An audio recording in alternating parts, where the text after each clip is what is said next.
Perkenalkan, nama saya Rensi Patola dari kelas 1A Akuntansi Manajerial. Materi tentang manajer. Manajemen dan manajer. Secara umum, manajer berarti setiap orang yang mempunyai tanggung jawab atas bawahan dan sumber daya organisasi lainnya. Manajer dapat diklasifikasikan dengan dua cara. Yang pertama, menurut tingkatan dalam organisasi.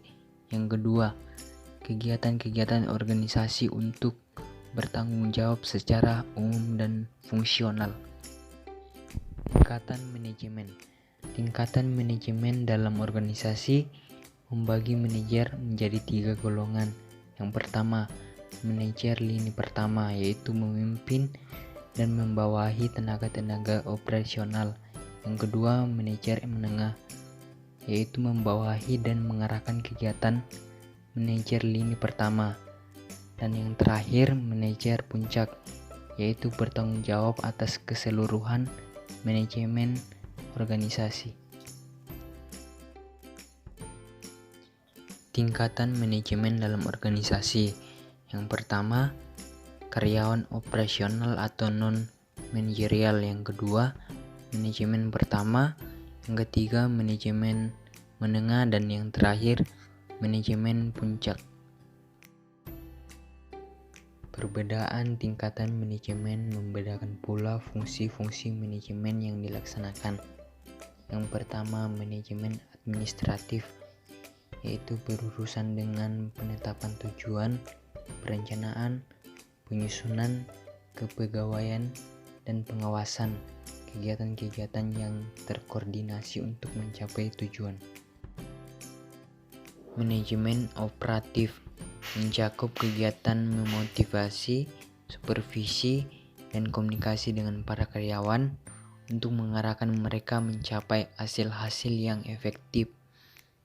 Semakin tinggi tingkatannya, mereka menjadi lebih banyak terlibat dalam manajemen administratif. Perbedaan manajer administratif dan operatif dalam melaksanakan fungsi-fungsi manajemen. Manajemen administratif adalah penentuan tujuan, perencanaan, pengorganisasian, penyusunan personalia, dan pengawasan. Sedangkan manajemen operatif yaitu pengarahan dengan memotivasi, supervisi, dan komunikasi. Manajer fungsional dan umum.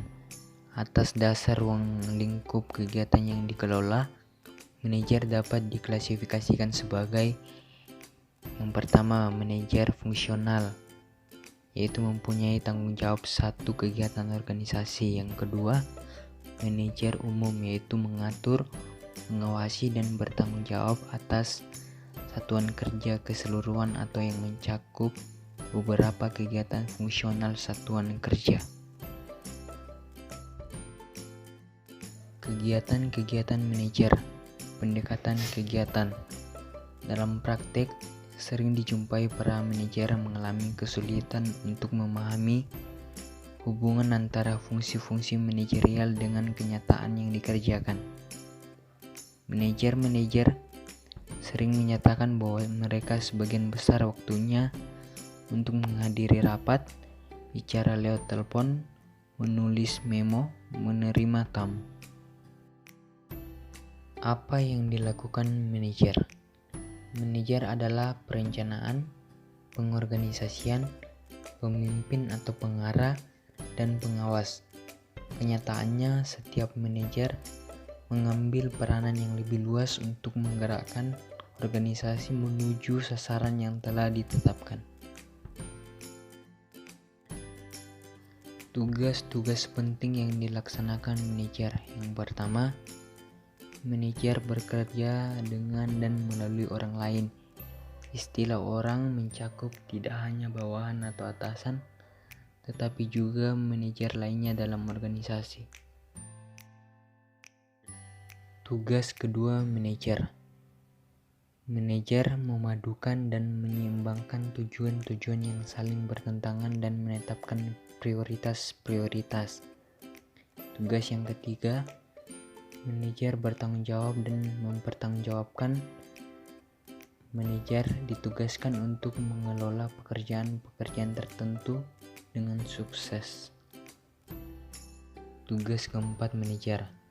Manajer harus berpikir secara analitis dan konseptual. Manajer harus mampu merinci dan memisah-misahkan suatu masalah, menganalisa dan mencari penyelesaian yang layak dengan akurat. Tugas kelima manajer. Manajer adalah seorang mediator. Jika saling tidak bersepakat atau tidak setuju, saling bertentangan, manajer dituntut perannya sebagai mediator atau penengah. Tugas keenam manajer. Manajer adalah seorang politisi. Maksudnya, manajer harus mengembangkan hubungan baik untuk mendapatkan dukungan atas kegiatan, usulan atau keputusan-keputusannya. Manajer harus efektif memainkan politik dengan mengembangkan kerjasama dengan para manajer lainnya dalam organisasi. Tugas ketujuh manajer. Manajer adalah seorang diplomat.